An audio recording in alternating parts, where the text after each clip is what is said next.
આ જે અમારું દાદાનું સ્થાનક છે આજે 1974 થી જે સાઈડમાં હતું એ સેન્ટરમાં અમે લઈ આવ્યા અને એનું પૂજા અર્ચન કરી અને એના પૂજારી તરીકે એક જાનામા કરીને મા હતા એ સંચાલન કરતા હતા.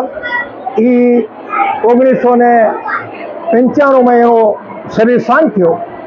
એના પછી અમે કોઠિયા પ્રથા બંધ કરી નાખી અને કોઠિયા પ્રથા બંધ થવાથી ઘણો બધો ફાયદો થયો કે કોઈ માણે એમ કે આમ એક તેમ એક હું પૂછવા જાઉં હું પૂછવા આ મગજમાંથી બધું કાઢી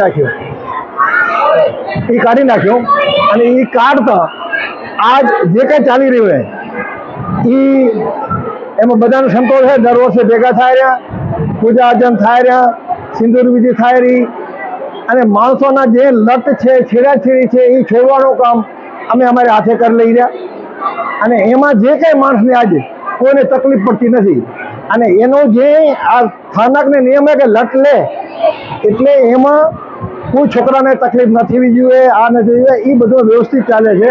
કોઈ છોકરો આજે એ મરજી લઈને નથી આવ્યો કે અમને આ તકલીફ થઈ. તો આજે દુનિયામાં જે દાદાના સ્થાનકમાં બધે કોઠિયા બેઠા છે તો હું તમને કહેવામાં એટલે જ હું કે કોઠિયાની કોઈ જરૂર નથી અને કોઠિયા રાખવાથી આપણને એમાં ક્યાંક બધા સરખા નથી હોતા, ક્યાંય સાચા હોય ક્યાંક ખોટા હોય. આપણે કોઈક પટ્ટી આપણી ગાડી ઉતરી જતી હોય એના માટે કોઠિયાની જરૂર નથી. આપણે આત્માથી આપણો વિશ્વાસની જરૂર છે અને આપણી શ્રદ્ધા ભાવના હશે તો કોઈ કોઠિયાની જરૂર નથી. આવું મારું મંતવ્ય છે. અને બીજું કે આ સ્થાન આજથી નથી પણ વર્ષો જૂનું છે. આ દાદાનું સ્થાનક છે. આ બાજુના કૂવામાં જે આજે ગઢસીસાના જે જેઠા પરિવાર કહેવાતો એ લડાઈ કરવા એટલે લૂંટવા આવ્યા એને બચાવ માટે આ અમારા જે મીઠુ દાદા છે એનું પોતાનું શરીર એમાં ખોયો, ગાયો લઈ જતા એને પાછી વાળ્યું, ગામને સપોર્ટ કર્યો અને ઓલાને સંપૂર્ણ એમાંથી 7 જણાને તો પૂરા કરી દીધા. એ પછી બધા ભેગા મળીને કૂવામાં એને નાખી દીધા. એથી એનું શરીર શાંત થયું છે. અને અત્યારે જે અહીંયા ચાલે છે એમાં હું એટલું જ કહી શકીશ કે જે ચાલે છે સારો ચાલે છે, સારી વ્યવસ્થા છે, કોઈ તકલીફ છે નહીં અને મારા મંત્રના હિસાબે કોઈ સ્થાનક આવા સ્થાનિક દાદાના સ્થાનકો કોઠિયાની જરૂર નથી. આ સાથે મારી વાણીને વિરામ આપું છું. અસ્તુ. મારું નામ ઈશ્વરલાલ હરજી, જનકપુર, હાલે મુંબઈ ઘાટકોપર. અહીંયા 2026થી 2029 વર્ષ દરમિયાન જે નવી કારોબારીની રચના કરવામાં આવી છે એના પ્રમુખ તરીકે મારી વરણી કરવામાં આવી છે. તો હું મારા સમસ્ત કચ્છકળા પાટીદાર રામજીયાણી પરિવારનો આભાર માનું છું અને જે અમને જવાબદારી સોંપી છે તો નવી કારોબારી એ દરેકે દરેક લોકોની આશાઓ અને અપેક્ષાઓને પૂરી કરવાની અમે તન અને મન ધનથી કોશિશ કરશું.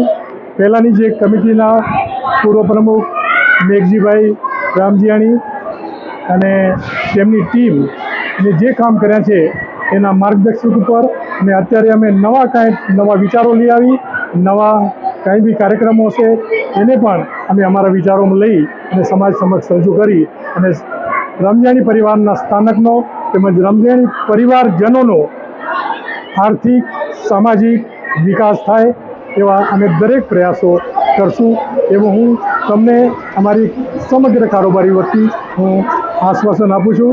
અને અમારો પરિવાર આખા ભારતમાં વિખરાયેલો છે અને દરેક પરિવાર એક પરિવારની જેમ, એક કુટુંબની જેમ રહે છે એ મારા પરિવારની ખાસિયત છે.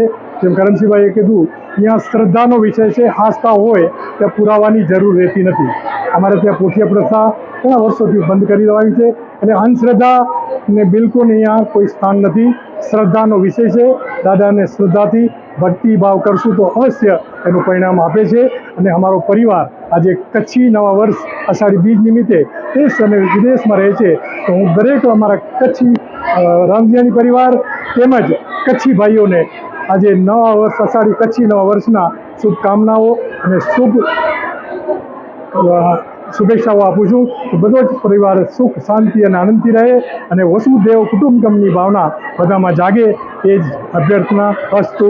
હરિઓમ.